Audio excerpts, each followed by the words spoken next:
Linux systems suddenly become slow, unstable, or fail completely. In this video, I'll show you the simple, beginner-friendly way to check disk health in Linux step by step so you can spot problems early and feel more confident managing your system. Now let's jump into the terminal. Before we can check the disk health, we first need to identify the disk inside the system. The lsblk command stands for list block devices. A block device is simply a storage device like a hard drive or SSD.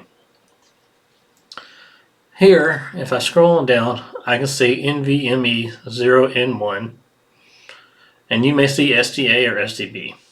These are physical disks. The partitions underneath them are sections of the disk used by Linux.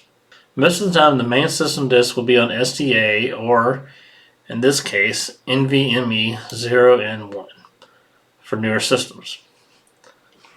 If a user reports that their computer is freezing or becoming extremely slow, the first thing many Linux administrators do is identify which disk the system is running from before checking itself. Now, Linux uses something called SMART to monitor disk health. SMART stands for Self-Monitoring Analysis and Reporting Technology. This is built into most modern hard drives and SSDs. To install SMART on a Debian type device, you would run sudo apt update, then sudo apt install SMART monitoring tools, and I'm going to pass the -y so it will continue on prompt. Now on my machine it was already installed, so I got this response. But this installs the SMART monitoring tools we need. The most important command we'll use today is smartctl. That command lets us ask the drive directly about its health. In many IT environments, checking the SMART data is one of the first troubleshooting steps before replacing a drive. So if we do sudo smartctl -h and then our drive, this is the fastest and simplest health check. The -h option means health. Linux asks the drive, do you believe you are healthy? If the drive says passed, that usually means no major failure has been detected. If you see failed here instead, that could be a serious warning sign. Now, this does not guarantee the drive is perfect, and only means the drive has not detected a critical failure yet. If a server suddenly starts crashing or randomly rebooting, checking the SMART health status is often one of the first things administrators verify. If we swap out the -h option with a -a, we get a lot more detailed information from the disk. Now, you don't need to remember everything here. Just as a beginner, focus on a few important values. If you scroll down, you're going to see the temperature section. Any type of high disk temperatures can reduce the lifespan of storage devices. Most drives are going to be happy at somewhere between 30 to 45 degrees Celsius. The power on hours, this shows us how long the drive has been running over its lifetime. Older drives are statistically more likely to fail. In a business environment, administrators often monitor these values over time to catch failing drives before users lose data.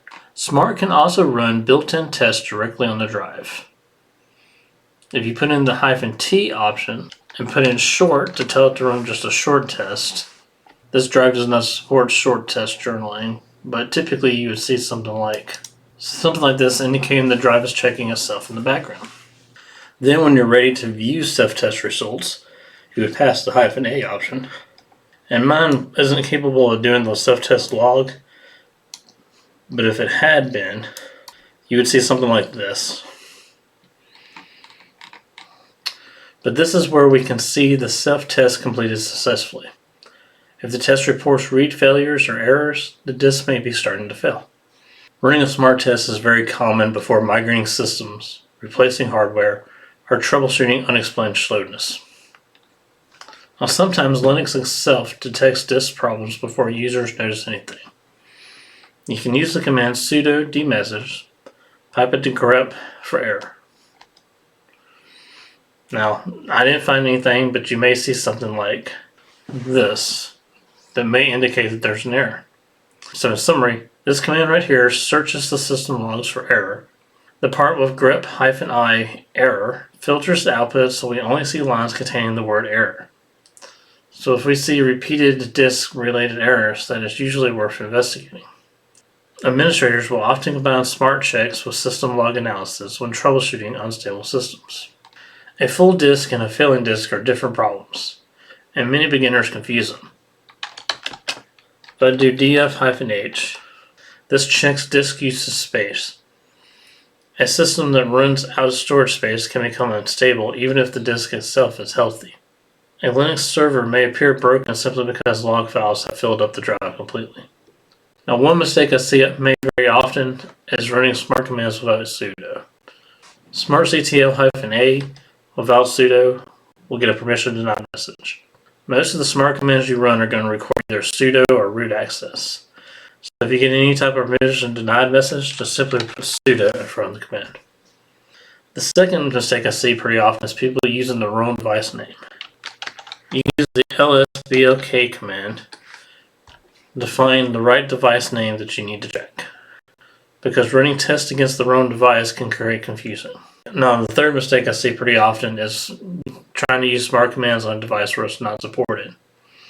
Some virtual machines or USB adapters do not fully support smart monitoring. We saw that earlier today where mine didn't support logging. Now, that doesn't mean that the drive is bad. It just means that it doesn't support some aspects of smart. So let's walk through a realistic IT support situation. We have a user that reports slow performance, freezing, or files are taking a long time to open. So first we need to identify the drive. So we'll do lsblk. And in my example, this is going to be NVMe. So next, we're going to run sudo smartctl-h for dev. And it tells us in general that the drive is fine. I'll do the -a for more details. And you may see something like the disk is too hot or something, or maybe it was out of space. But at this point, this would tell us if the drive is struggling to read certain areas. So at that point, an administrator will usually back up imported data and schedule a drive replacement, monitor the system closely in the meantime. This is why checking disk health matters. It helps you catch problems before complete failure happens. Once you feel comfortable checking disk health manually, a great next step is learning how to automate smart monitoring with scheduled alerts. That allows Linux to automatically warn you if a drive starts failing. Checking disk health is one of those Linux skills that will become more valuable the more systems you work on. Work through these commands a few times and it will start to feel natural. And if you have questions, feel free to visit our forums page that will be linked in the video description. And if this video is helpful, be sure to like it, leave a comment, and share it with somebody else. And I will see you in the next video.